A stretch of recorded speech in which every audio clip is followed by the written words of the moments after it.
And welcome into the Monday edition of Robby and Rexrode 102.5-106.3 The Game. I'm Joe Rexrode. Jake Lyman in for Robby Stanley. Robby and the family enjoying Disney, I believe, this week. I believe I saw that. Enjoying some Disney, so young Allison is going to enjoy that. Ian Safar producing. How are we doing today, fellas? How are we feeling? We got some Tennessee Titans practice this week. We excited about this? Very excited. You know, I love the opportunity to fill in for Jared when he takes his summer vacations, but he takes them when there's not much to talk about. So I'm glad we will have actual football being at least practiced this week. Yeah, that's the thing. It's like now we're going to talk about what might practice look like. Right. The presser, and then what practice did look like. We will get some practices to watch.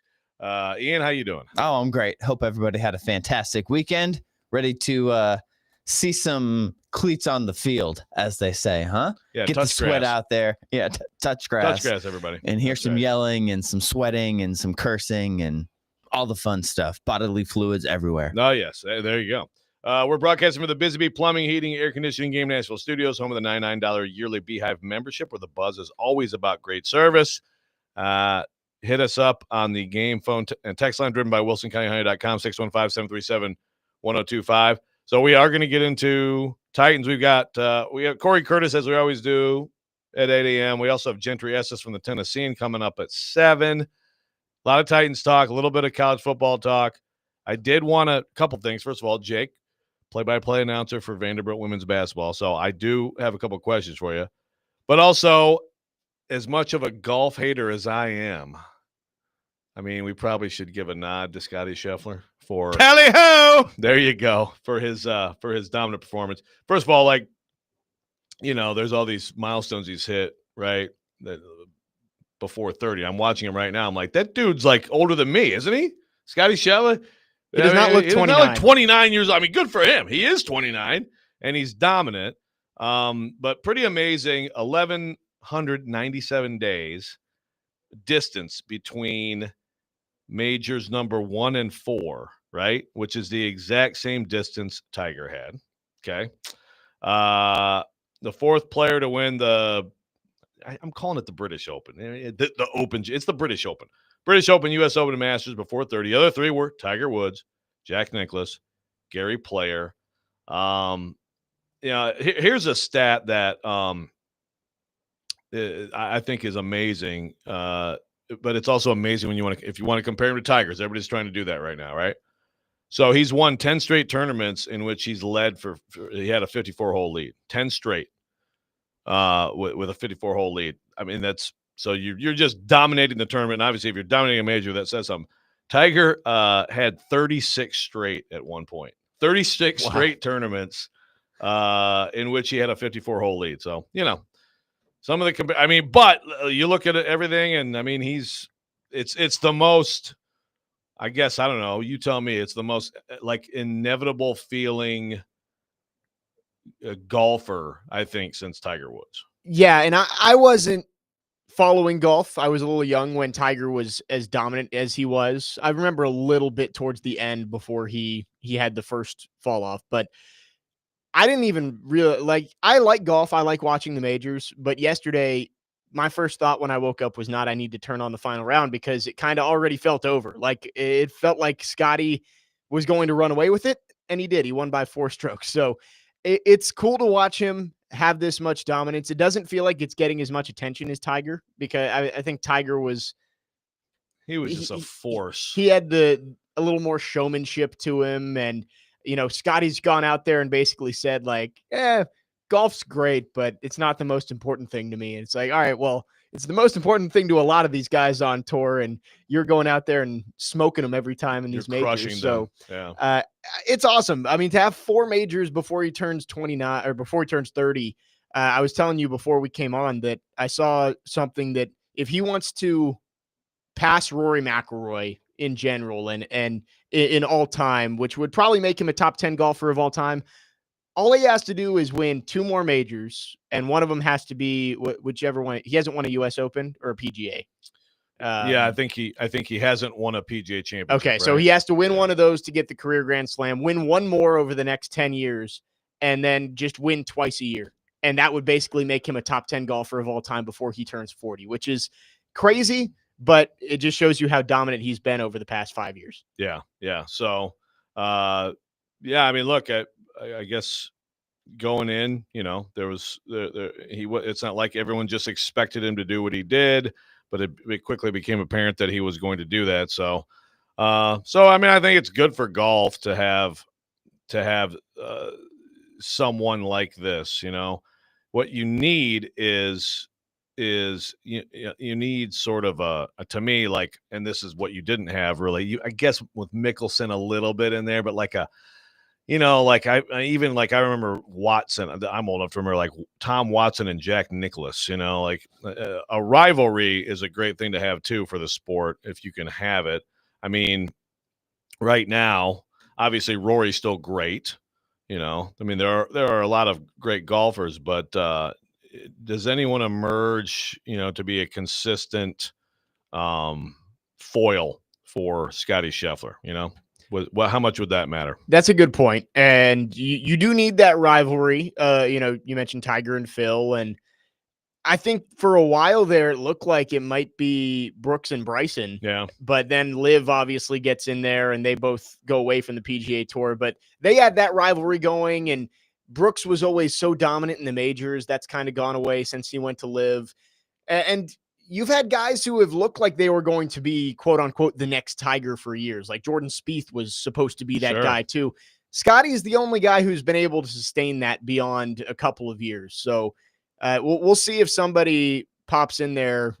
There's a lot of young talent on tour right now. Like Colin Morikawa got off to a great start. He won 2 majors in his first couple of years and has kind of slipped back to earth. Xander Schauffele won 2 last year. So yeah, we'll see who ends up. Someone to watch. Who's going to be the guy chasing Scottie Scheffler, if there is one, right? Yeah. Or is it just going to be Scottie continuing to run away with most of these tournaments for the next few years? Or it's just everyone, chasing Scottie Scheffler. So good for him. Speaking of Tiger comparisons, I mean, we're both Tigers fans. Great win for the Tigers last night. I hope you all watched Sunday Night Baseball. Tarek Skubal got screwed out of a win. But, yes, he did. But they won. They got the win and snapped the longest losing streak of the season at 6 games. And if you miss Tarek Skubal, maybe he won't be pitching. Tigers are on Sunday Night Baseball 2 weeks from now. Again, get a little bit of national love. Our Tigers. They got the best record in baseball. Are they back to the best record with that one win after 6 straight losses? Yes. That was what was funny last night is the Tigers tweeted out first to 60 wins in baseball. It's like, well, they just lost 6 straight. They've had almost 2 weeks to try and get to 60 sitting there wins. on the doorstep. Yeah. But we're excited. We are excited about that. I'm going to Detroit for the first time in a couple of weeks. Oh, really? Yeah. Nice. So I finally did it. I was like, they're the best team in baseball. I've never seen a game in Comerica, so I'm finally going to see my favorite team in their home park. Okay. Who they play? What? The Angels. Okay. It's the August 9th is the game I'm going to. So. Okay, awesome. Yeah, I'm trying to figure out with moving in sons to college, an hour and 15 minutes away, going to see a game, but it's logistics, But right. I'm hoping to make that happen. All right, Vanderbilt women's basketball. Camille Pierre is out, which to me, and we now know she's going to NC State, which to me, it's just too bad. Again, without knowing what's going on there exactly, it doesn't matter. She's at NC State now. But, I mean, I've looked at this team. We talked about it, I think, last time you were on the co-hosted for Robby. I mean, I think I thought it was a team that, like, could be a sneaky, deep run kind of team. So what's the difference now in your mind without her? And what do they do up front? I think you need to find scoring outside of Michaela Blake's because your second and third highest scorers are now no longer with both the team. gone. Ayanna Moore transferred to Notre Dame, and now Camille Pierre's at NC State. So you have to find a secondary scoring option. There are options out there. They brought in 2 transfers, both with SEC experience in Jackalangam Wenentunda from Texas and Aaliyah Del Rosario from LSU. That's going to make the front court a lot better. Sasha Washington also back. She missed all of last season with a medical issue, so she's back. A good player. She was a 10 to 12 point scorer in the SEC, which that could be where some of that you recover some of those points lost from Ayana and Camille. And then I haven't seen the freshman yet. I have not been over there to see the freshmen, but I know they're excited about this group they brought in. Monique Williams was actually with the team in the spring. She's from Australia. So she's been able to practice with the team for the last 6-7 months. And then Aubrey Galvin from Chicago is a point guard. I'm wondering if she's going to play a big role this year. I know they're excited about her. And then Ava Black from Massachusetts is the other freshman.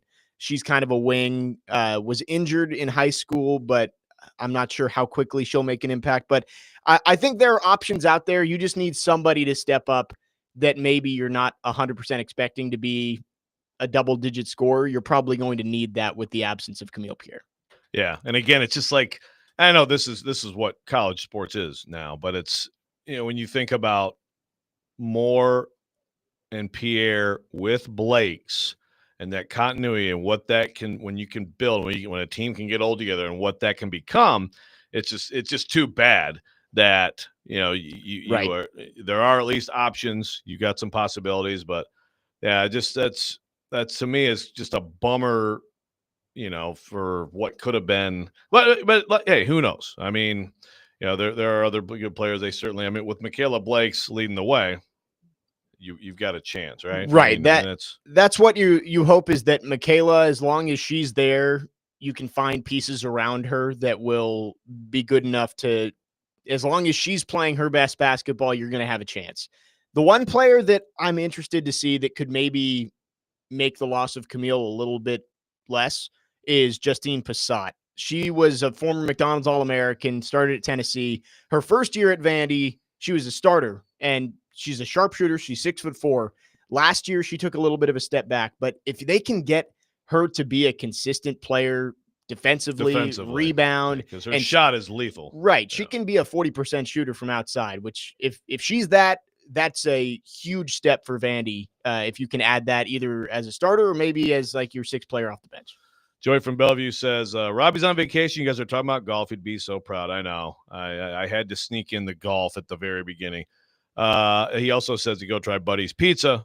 So I will second that for sure. We are staying like a block away from the stadium, which I guess there's a Buddy's Pizza right there. So that's already in the itinerary. There it is. Boom. All right, we come back.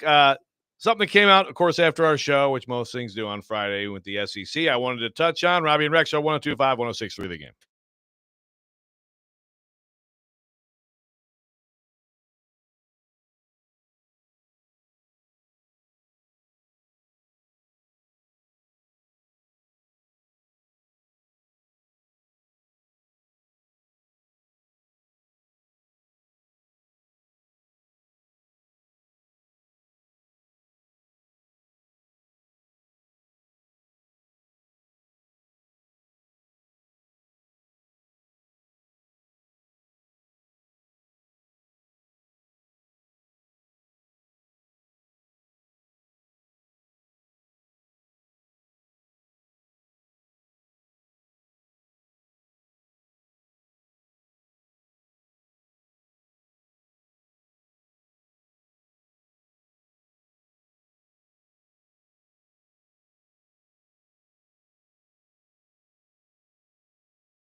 Welcome back in, Robby and Rexrode. 102.5, 106 to the game. Ian playing some RHCP since I wore my RHCP shirt today. T-shirt today, so I was That's like, right. we'll just start with that. You know, I appreciate that. Great song, great album. Saw them at Nissan Stadium a couple of years ago. That was like a going away from my oldest going to college, but they played like nothing from this album, which was disappointing. Yet it was still a great show. So you know, I can't complain. Red Hot Chili Peppers fan, Jake? I like the Red Hot Chili Peppers. Okay, I wouldn't right. call myself a fan, but I know some songs. Okay, that's good. And that's the thing. I mean, they've to their credit, they've continued to been around forever. Yeah. Like, I mean, I do think they peaked with that album, which was Blood Sugar Sex Magic 1991. But they've continued to, and like Flea is like 58 and he's like flopping around the stage doing like back handsprings and stuff. So pretty awesome. All right, so the SEC predicted order of finish. I just wanted to get in this because it's like one of those things that we'll forget about because it happens. It's like a Friday news dump. Happens, and it happened, of course, after our show. We haven't been able to address it. So, your thoughts on that poll? Does anything jump out to you? Texas is picked to win it, right? Yes, Texas, Georgia, Alabama, top 3. You've got so Texas with an overwhelming 96 points to Georgia's 44. Then Alabama and LSU. Those 4 got a good chunk of votes, I think, for first place. Then you get down to Vanderbilt. Okay, so first of all, Vanderbilt did get 2 votes. Tennessee got 1. Vanderbilt got more votes than Tennessee. Now, the predicted order of finish, you've got Tennessee 9th and Vanderbilt 13th. Anything, first of all, is that respect? Is that disrespect for either of them? I think you just look at it with the polling, you see the tiers that kind of sort themselves out. Like you can see the points where LSU, Alabama, Georgia, Texas are just head and shoulders above the next tier. And then you've got kind of the playoff hopefuls of South Carolina, Florida, Ole Miss. I think Tennessee's probably in the right spot. I think if Nico hadn't left, they're probably right around Ole Miss, like 7, 8, somewhere in there. Yeah. So maybe they dropped a spot or 2 with the quarterback issues. I mean, they could even be, if they had Nico, I could see them being right in there with South Carolina. Yeah, Florida. And Florida range. Yeah, I agree with that. And honestly, Nico would be kind of just more established than DJ Lagway.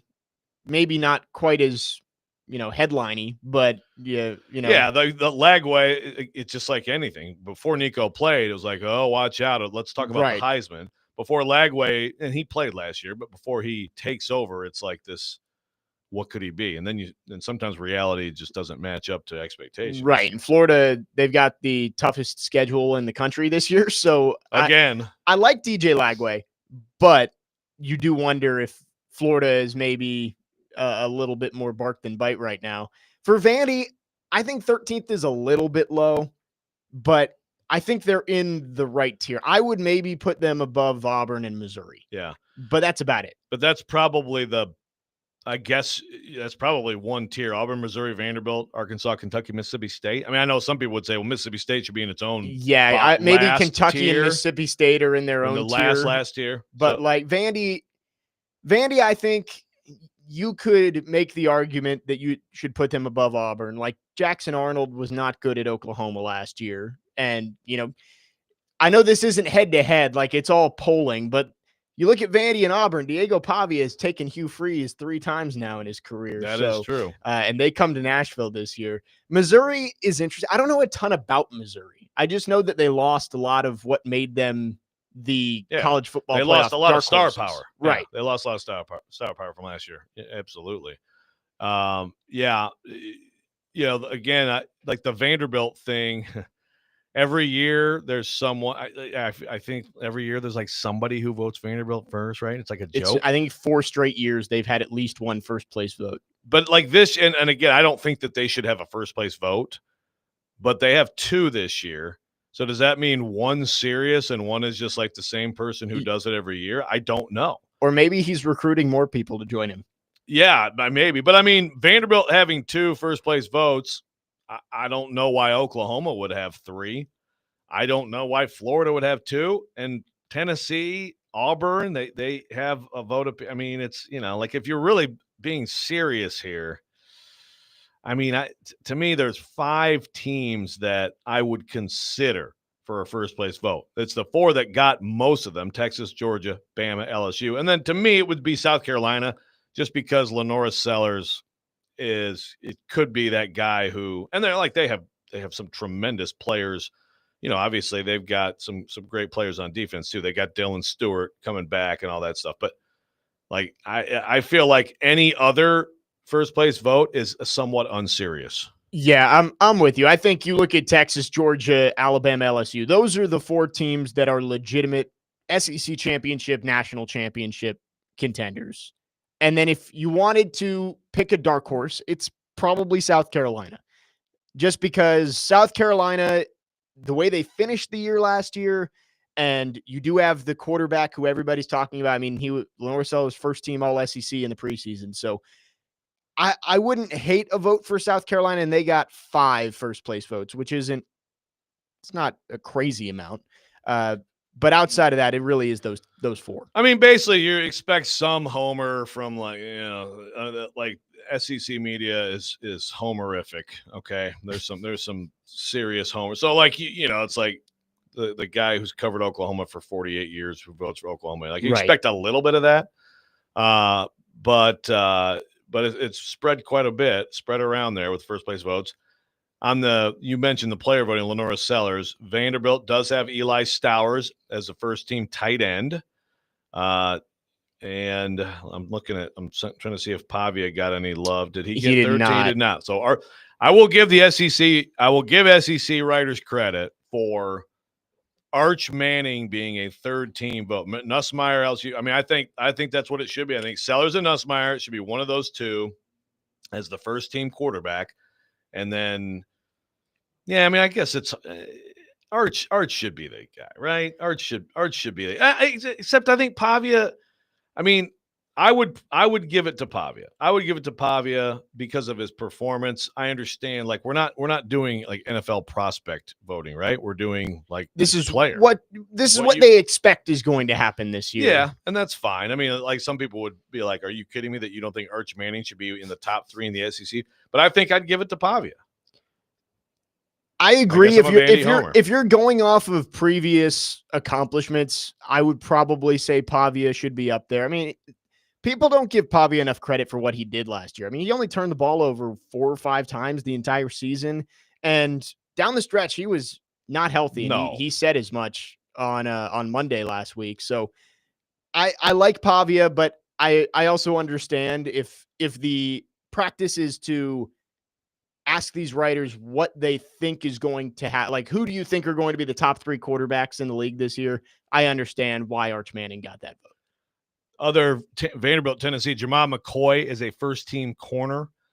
And on the third-team defense, you've got Arian Carter from Tennessee. You got Boo Carter for Tennessee. Vanderbilt, it's Stowers. I think that's it. I think that is it. And I must say, like, talk about dominance. Specialists, okay? The first-team specialists in the SEC. Punter, Brett Thorson, Georgia. Place kicker, Peyton Woodring, Georgia. Long snapper, Bogart, Georgia. Wait. That's short snapper. Kickoff specialist. Yeah. Peyton Woodring, Georgia. And then what the heck? Return all-purpose specialist. is, yeah, okay. So how do they have – so return specialist and all-purpose are 2 different things. They're both Zachariah Branch from Georgia. What is the difference? What was it? Good God, Zachariah. Yeah, I don't know. Yeah, what is the difference between return specialist and all-purpose? That's not the same thing? Because like all-purpose, does that really need to be included when you're voting on offense and defense? If it's a special teams vote, then it should just be return specialist. Well, and if you're doing all-purpose, then I would ask the question, why is Martell Height not on any of these 3 teams? Because he is the definition of all-purpose heading into this year. He is going to do all 3 phases. That's a fair point. So I guess they leave that open for something like that, but then they right. just give it to They gave it to Zachariah or Branch too. Zakaria. If we'll check on that. When we come back, we're going to get into the Tennessee Titans. It is that week. It's finally time to start getting into camp. Robby and Rexrode 102.5, 106.3 The Game.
Welcome back in, Robby and Rexrode, 125-106 through the game. Hit us up on the game, phone or text line. Driven by WilsonCountyHoney.com, 615-737-1025. Ty asks, are you going to the Coldplay concert, Joe?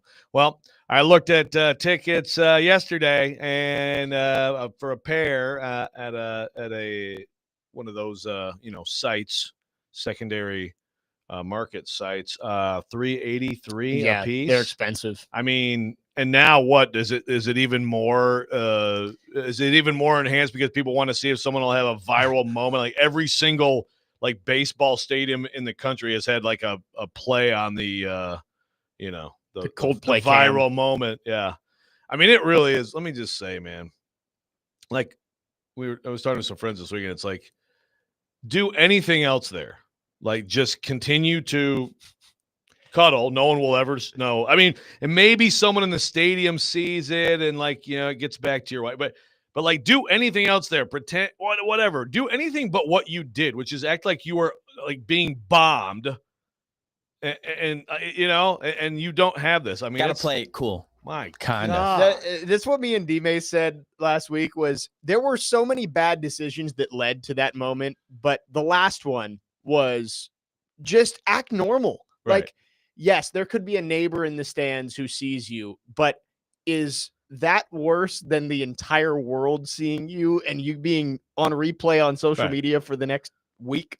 I mean, this thing is everybody has a take on it, or like I sent Ian and Robby the Edward Munch scream, but it's like with those two. Oh, the memes are everywhere. I mean, I sent Feinbaum a beautiful picture of Lane Kiffin cuddling him. Have you guys seen the Feinbaum Lane Kiffin one? I have not. Yeah, I mean it's we had a love fest. We all kind of gathered around. We hugged each other. There you go. I mean, look at that. Look at that. Oh wow. There you go, Cameron. Look Look at Lane and Paul. I mean, isn't that sweet?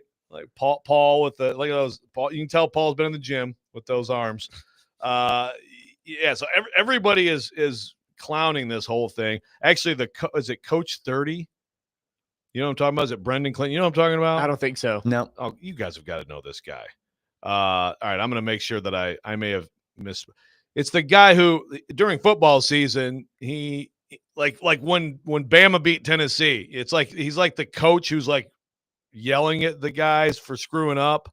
Oh, I it's might one have guy, seen it. and he plays different characters. Gotcha. And he's like Jalen Hyatt, or how the hell he's yelling at Alabama DBs. Okay, I think I know who you're talking about. Yeah, I want to make sure that I have that right because everybody should follow this. Yes, it's Brendan Clinton, BRENDEN, and it's at Mr. Go 30 at MRGO 30. Follow him first of all because he's hilarious. But this I think was his best work, which was, again, coaching this guy after the fact and breaking down the film of all the things he did wrong. It's pretty amazing. So anyway, does that make Coldplay tickets more expensive? Probably less expensive. Are there some adulterers out there who aren't going to go now? Does that help the market a little bit? I don't know. But last minute date cancel. Yeah, I guess, we got to pull the plug on this. We definitely can't go now. Or, I got to get a fake mustache, but we'll still go. I don't know. But I'm not going. I'm going to monitor the tickets tomorrow. I'd like to go. My daughter really wants to go, but it's I can't justify. It's just insane. Right. Almost $400 get-in price is just, it's not worth it. I mean, we had a friend who went to the show. I guess they were in Madison. They live in Chicago. They went to and they said it was great. And it's a show that also apparently it's big and immersive enough that you can sit in the nosebleeds and it's still really good. But I mean that price is just, I still have no idea how it got there. Matthew from Jolton is just absolutely just telling me how Michigan's going to be the secret. I know you're a Michigan fan, Matthew. Matthew, who contributes here. Yes. Our friend in the afternoon. Who has been a contributor and telling me how awesome Michigan is for years on the text line. I mean, look, Michigan could be okay, man. But he did say Florida, too. Two teams that could make a run, Florida and Michigan. So there you go. Take that for what it's worth. So the Titans, they start tomorrow with some talking, which will be do we have a nickname for the Killer Bees? Borgonzi, Brinker, and Brian. Borgonzi, Brinker, and Brian. Yeah, there we Triple go. B. A better idea. We are going to hear about some good ideas tomorrow from Mike Borgonzi. Then the next day, you've got Brian Callahan talking. I think that's before practice, right? Because sometimes they'll have like They usually have the opening presser before the first day of on-field stuff, kind of like a welcome to town, but first day back to school thing tomorrow. I don't know if there's any. But that's not stuff. Callahan tomorrow, though. No. So okay. Tomorrow is Borgonzi and Brinker. Okay. And so I think Callahan the next day talks and it's practice. I guess that makes sense. I believe right. I believe that's right. All right. So other than Cam Ward, who will dominate the conversation, what are the things that you're most interested in? And as you brought up, Jake, in our 7-hour pre-show meeting, Noah Fant he has been released by Seattle. They saved about $9 million on the cap hit, releasing him. He's not been tremendous. He is not your typical Iowa tight end who comes in with a lot of celebration and then dominates the league, but he's still pretty freaking good. Should the Titans be in on Noah Fant? I wouldn't hate if they signed Noah Fant. I think it probably depends how they feel about Gunnar Helm. Like, if you think Gunnar Helm is going to step up and be your tight end one by the middle of the season, then maybe you don't need to bring in Noah Fant, who's going to take reps away from him. But if you're not feeling like Gunnar Helm is ready to step in and immediately be that, safety blanket across the middle of the field for Cam Ward, then I think Noah Fant is a better option than like Chigakonkwo right now. So I wouldn't hate it. I think in terms of what I'm looking for in training camp outside of Cam Ward, because like you said, Cam Ward, he's going to get all the headlines. The microscope's going to be on Cam Ward every time he goes out on the field. I'm looking at the young receivers. I think that's where a lot of people's eyes are going to go is, can Alec Iamaner and Chim Dike show that they are immediate contributors to this team? Because they kind of have to be, right? You've really only got Calvin Ridley, an older aging Tyler Lockett, and Van Jefferson as your veterans. So you need some of these young guys to be contributors this year. And then Xavier Restrepo, is he going to make the team? I think that battle between Restrepo and Oliver at the very bottom of that wide receiver room to try and sneak into the 53, that wide receiver competition is probably where my eyes will go outside of the number 1 overall pick. Yeah, and now some would argue with you, and I might argue with you that it's not between Restrepo and Oliver. That Oliver's in. Really, you think Oliver's because like of special teams? Yeah. So if that's the case, we were talking about it last week, and this was one of TD's takes was that Jefferson is the guy who he would, and I don't know. I don't know what he is right now. I mean, that's going to be an interesting question at camp. But yeah, I think Restrepo is definitely one of those guys who is going to get he's already got a lot of attention, maybe more attention than he should have gotten at this point, frankly.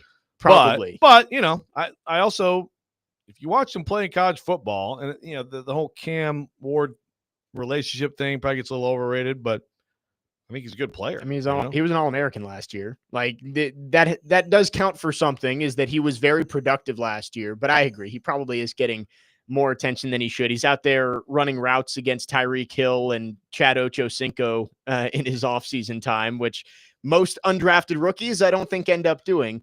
But I will be interested to see if he's going to be able to make the roster. I didn't think about Van Jefferson possibly being the odd man out, but if you think that Oliver and Restrepo have more of a long-term benefit and a higher ceiling, then I wouldn't hate getting rid of Van Jefferson. Yeah.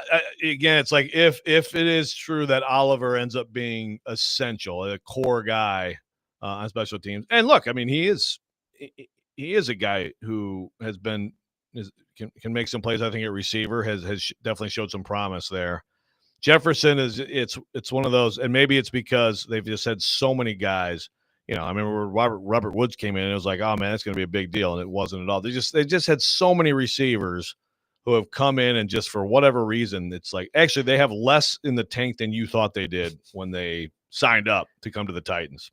So maybe that's a little bit of bias because of that. But I feel like that's where the rub is right there. Well, and Van Jefferson, like, I don't think anyone's expecting a whole lot from him. Like, I would expect that he probably, if he does make the team, doesn't have more than like 350 yards this season.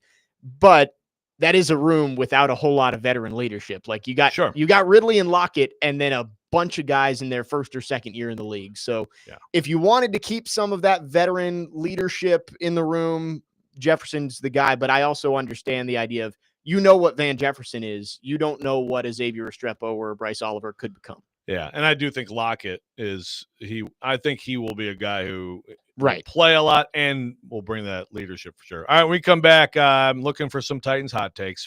Robby and Rexrode 102.5, 106.3 The Game.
One, 2, 5 The Game and Souls for Souls have teamed up for a back-to-school fundraiser, Souls for the 615, to provide new shoes for kids experiencing homelessness in Nashville. Help a child in Middle Tennessee step into the new school year with confidence by donating $20 for a new pair of athletic shoes. For more information to donate, visit thegamenashville.com/shoes. Souls for the 615 is sponsored by Macero and 12 South.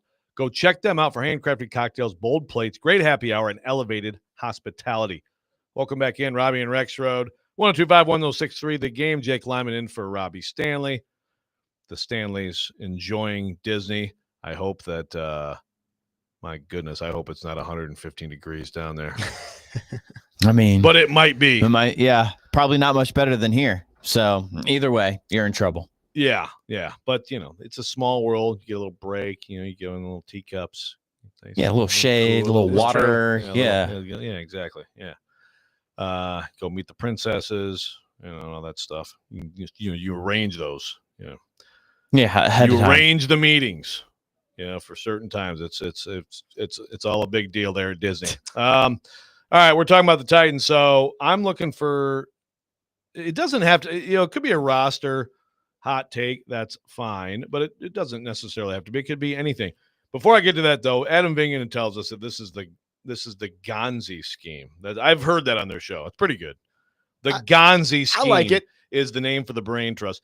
The problem with the Gonzi scheme is that there's Chad Brinker's not in the name.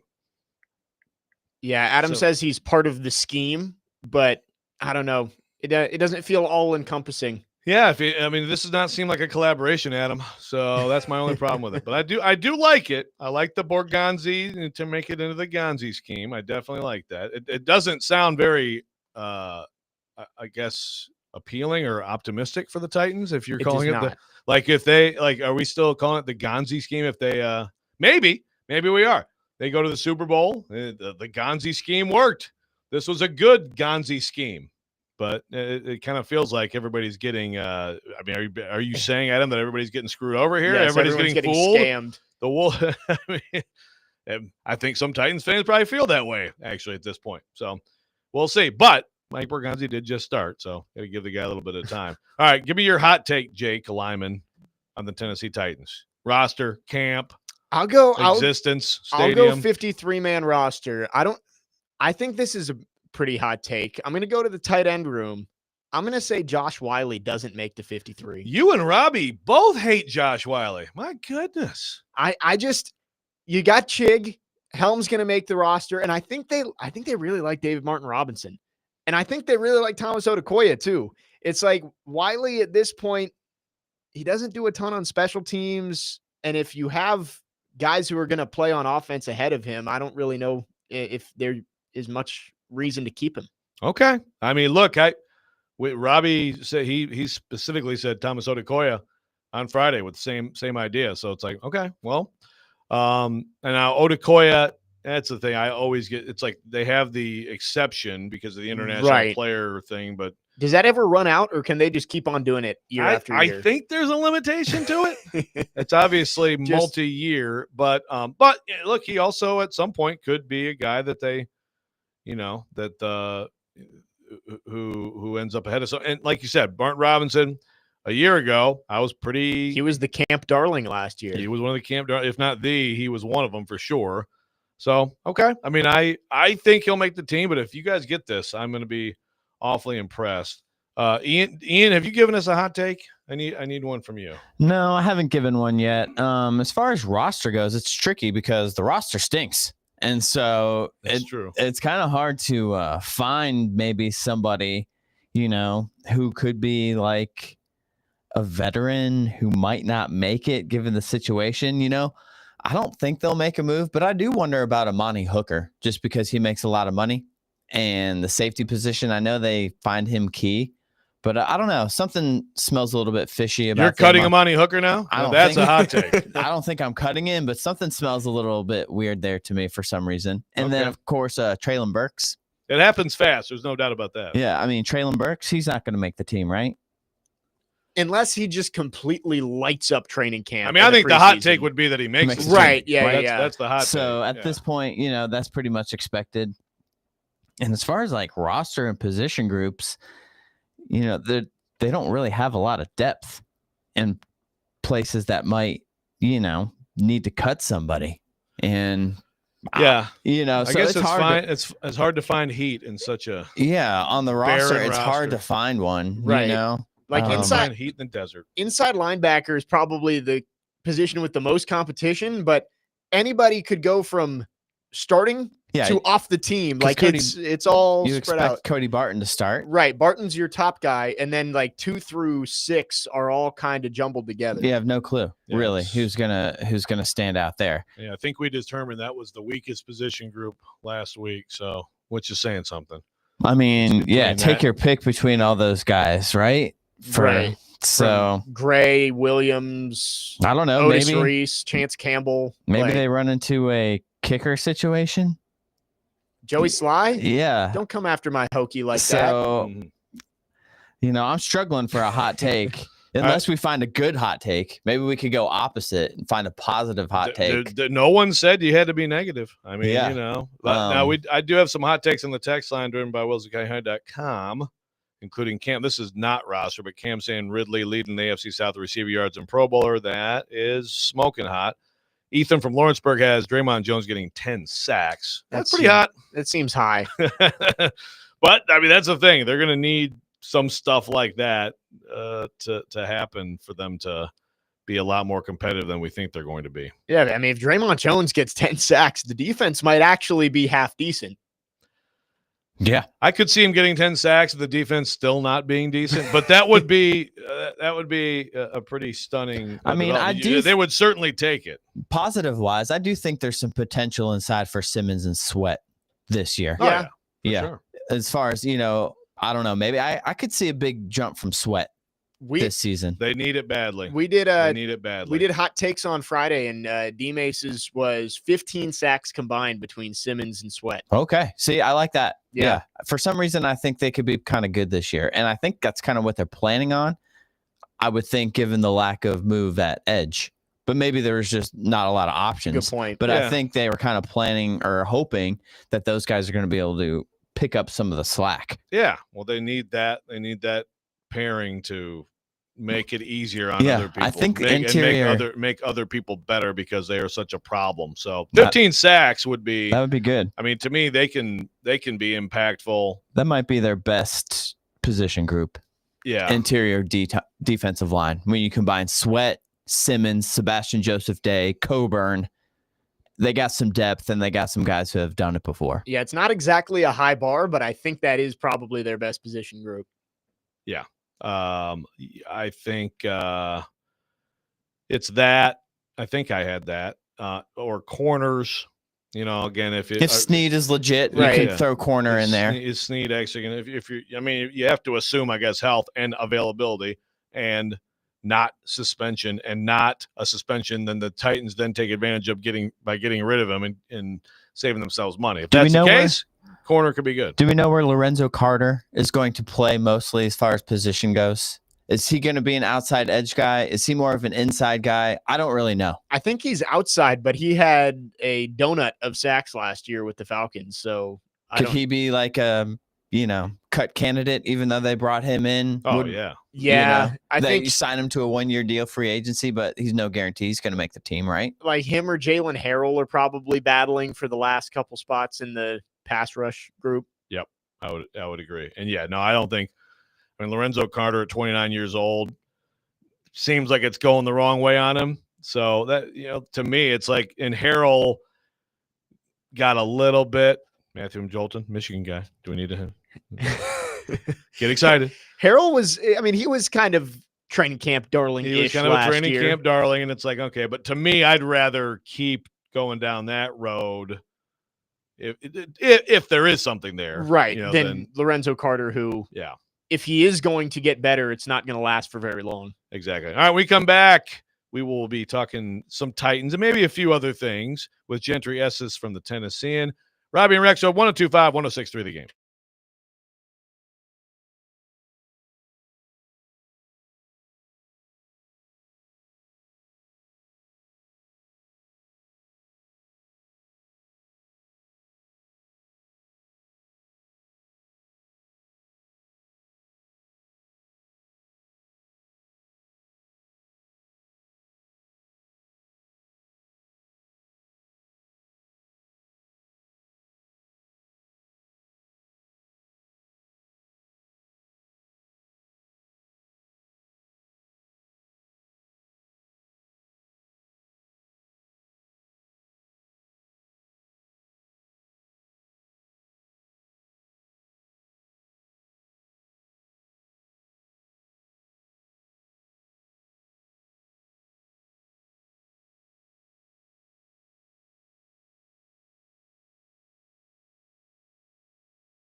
Second hour here, Robby and Rexrode 125-1063 The Game. Jake Lyman in for Robby, broadcasting from the Busy Bee Plumbing, Heating, and Air Conditioning Game Nashville Studios, home of the $99 yearly Beehive membership, where the buzz is always about great service.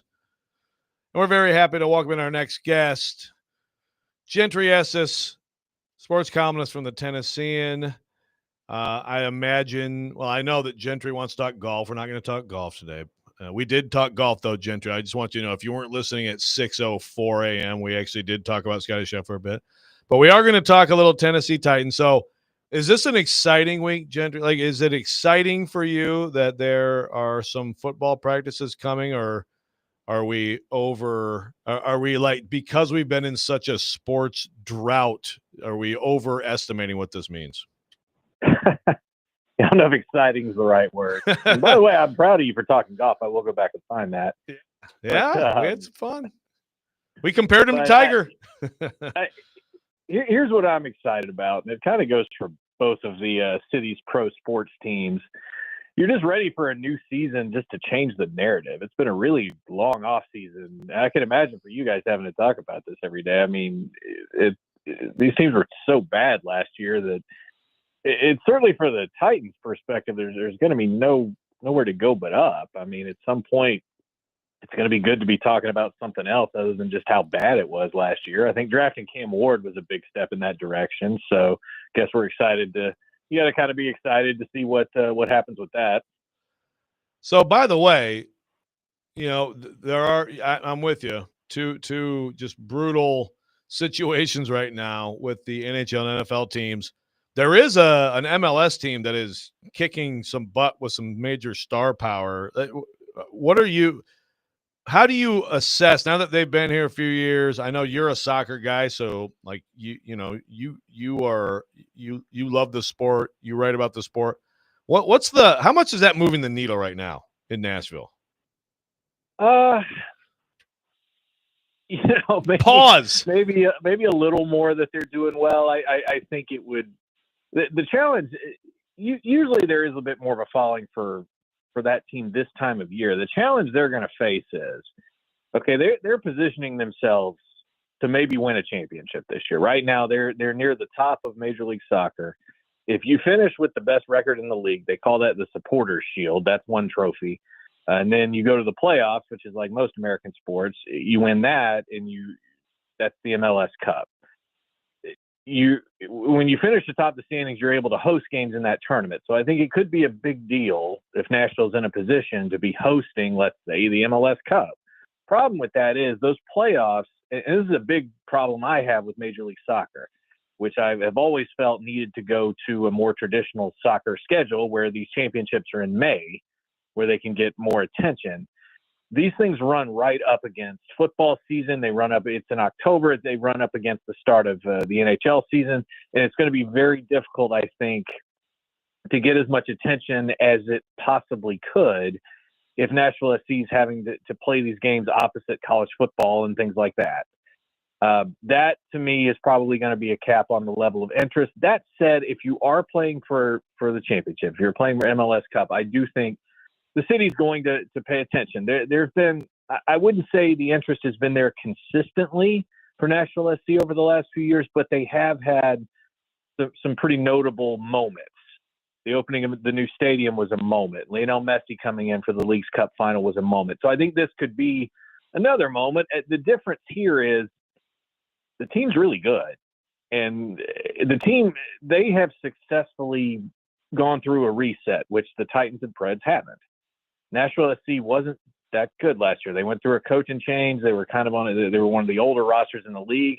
And they've done a really good job freshening up what they're doing. They made a good coaching hire, and all that is starting to play out. Talking with Gentry Estes from the Tennessean here on Robby and Rexrode. Gentry, with training camp opening this week, we were just talking about it, how everything Cam Ward does is going to be under a microscope. That's where a lot of the eyes are going to go. But where else are you going to be looking when the Titans hit the practice field this week outside of the number 1 overall pick? Yeah, I mean, Cam's the obvious one. But I do feel like I'm interested to see how easy it's going to be for him. And by that, I mean, I kind of came away from minicamp more than anything alarmed by the defense. I do think offensively the Titans are going to be better. I can see how they're going to be better with some of the additions up front, and I think Ward, looked pretty good a lot of the time. But the defense, I think, could be a problem. And what's going to happen is if Ward goes out there and just starts lighting it up first couple of weeks, the receivers are doing well, the offense is doing great, people are going to get really excited about that. And I'm not so sure that would be a good sign. I think the concern is on the other side of the ball for me at this moment, and I want to see how the defense with a lot of new faces kind of holds up and how difficult, how difficult is the coverage? Are they able to get pressure on Ward? I've learned with these preseasons that you can't always read a lot into it when things are going well, but you can read into it oftentimes when things aren't going well. A good example would be Arden Key wasn't a superstar just because he was beating Andre Dillard, but it did tell you something about Andre Dillard. Boy, we were really excited about Arden Key at that moment. Like, well, that's Arden Key guy. My goodness. I mean, if he's beating a first-round pick, what does that mean? Yeah. Yeah, so that's an interesting point. Yeah, I mean, it's always like, what does that mean for the other side, good or bad, right? Like, okay, so this is good. So one thing I'm hearing here then is just maybe it's not a bad thing if you hear about Cam Ward being disrupted, bothered, throwing a couple picks, things like that. Like, you want to see a little bit of back and forth. What on that defense in particular, Gentry, concerns you the most? Well, I think they're pretty good up front. I mean, coming off of last season when you watched them, that's probably the area of the team you probably felt the best about, and not a very high bar, but it's the secondary. I mean, there's some new faces back there, but you sure would like to have L'Jarius Sneed out there playing well, wouldn't you? I mean, it's tough to look at corner and feel good about things if he's not a big part of things, and that's going to be a big topic. And if it's for the Titans, you can't feel very good about that being a big topic because the guy has not proved very reliable to this point in terms of his health or just anything. So I know Jarvis Brownlee had a good rookie season. Roger McCreary's back, but let's look at the coverage. I mean, is Ward throwing to guys who are wide open because there were a couple of days in minicamp where he was.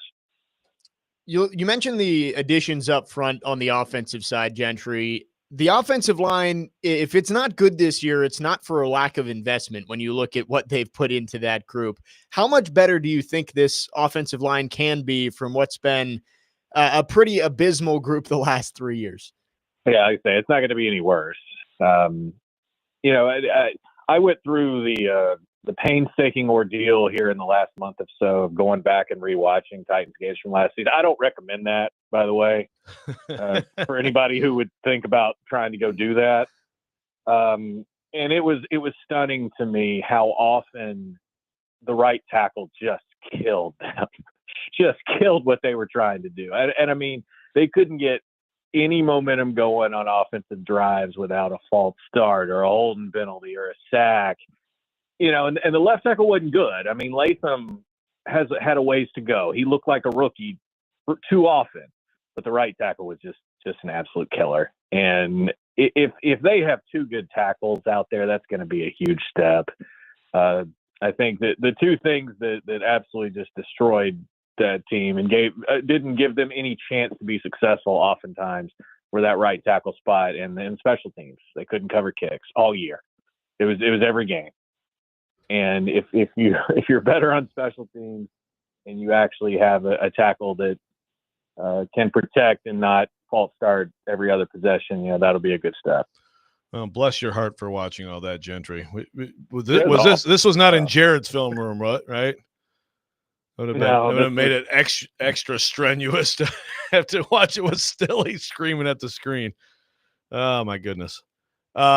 So on Cam Ward, Gentry, first of all, what do you think the messaging will be? Is it, yes, he's the start. I mean, I guess I don't expect him to say he's the starter, but also how much actual quote unquote air quotes competition can you waste time with in camp when you need this guy to be as ready as possible? That's one question. And then two, what do you think is most important for him in the next month? Yeah, it'll be interesting because I think in terms of reps in practice, he'll get the lion's share. I mean, I have a hard time believing that it won't be that way. It was that way more and more as the OTAs and minicamp develop, so I think it will trend that direction. What's interesting to me is how much do you play him in the preseason games? Because I think he's going to need to play. I mean, you're going to want him to get out there and see the game speed and try to get a feel for things. So it's always a risk reward, right? When you're trying to get guys ready to play. I think he should play in those preseason games more than most QB1s would. But I do feel like, and no, I mean, they're not going to be like he's the starter, but you have players out there being quoted about him being QB1 in these YouTube videos. And I think it's pretty clear at this point that if Cam Ward is healthy, he's going to be out there against Denver, even though you have some on your station who don't think that's the way to go. Is that right? Speaking of, you can say him. You can say his name. Is that Stilly or is that somebody else? No, Jared is of the opinion that the Titans should bench Cam Ward for the Broncos and Rams game and then throw him in there after the hard teams come through. So who's he starting? Brandon Allen, I think. Yeah. Oh, okay. Get excited, Titans fans. Titans football 2025. Oh, my goodness. Okay, well, that's interesting. I missed that. Yeah, well, last thing, Gentry Estes of the Tennessean. I thought Nick Suss that was a really fascinating piece he did. He did a lot of work too. You guys are grinding this summer, but the sort of the conditions that lead to successful quarterback play. I mean, are you concerned about, let's say the offensive line isn't as improved as we think, the defense is terrible, all the things that like support a quarterback are not in place. I read Suss's piece and I'm like, if you're good, like you're gonna, you as long as you play, like you'll end up coming out of that. But what do you think about that? I think it was an interesting article. I think that the takeaway to me was kind of an obvious one, which is, look, if you're good, you're good, and you're going to be good, regardless of the circumstances. So I do think it does make you feel a little more confident throwing him out there in a position where he could be in over his head, and he could be this year, clearly. Titans aren't going to be very good. I mean, there's really no reason to look at this team and think they're going to be very good, but I'll give you a good example. I also watched a lot of the Broncos here recently because that's the Titans' first opponent. And Bo Nix had a remarkably good year. He didn't look like a rookie. He didn't take a lot of chances. But he, to me, was everything the Titans would have wanted Will Levis to be. And, he played the whole time. And he played the whole time for a team that really wasn't expected to do much, and they ended up being a lot better than the sum of their parts and overachieving. So sometimes it can go the other way too. And you need to you need to put these guys out there and let them play, let them make mistakes. Because Cam Ward's going to make lots of mistakes, but I think by the end of the year, the Titans are going to know whether or not they have something. And I think it'll be that's something you're going to have to find out sooner rather than later. If you want this guy to be who you think he can be moving forward. I think the Titans, if nothing else, what they did accomplish last season in a terrible season, they did get their answer on Will Levis, even if it wasn't the answer they wanted. No doubt about it. Gentry Estes from the Tennessean, thank you so much. Don't take any crap from Kaharski this week. All right. See you, man. All right, see you. Gentry Estes from the Tennessean. We come back on Robby and Rexrode. We will react to that. 102.5, 106.3 The Game.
The Borchetta Bourbon Music City Grand Prix is coming to the Nashville Super Speedway Labor Day weekend, and 102.5 The Game has your chance to win VIP tickets to the IndyCar race. Text in the keyword RACE, R-A-C-E, now to 615-737-1025 to be entered to win a pair of VIP tickets. For more information on the event, visit musiccitygp.com. I just muted myself and said, welcome back into Robby and Rexrode. So welcome back into Robby and Rexrode for real. 102.5, 106 through the game. Jake Lyman in for Robby. Just talked to Gentry Estes. The Cam Ward thing. Yeah, the idea of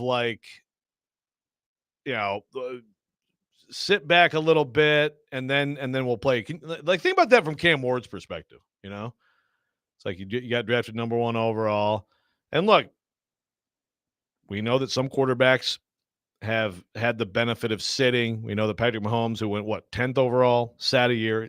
That was a very different situation. I mean, if you're Cam Ward right now, and they're like, yeah, you know what, Cam, we're gonna go with Brandon here early, and then right around week 3, after we get back past these tough teams, we're gonna put you in. I mean, it's a comical concept.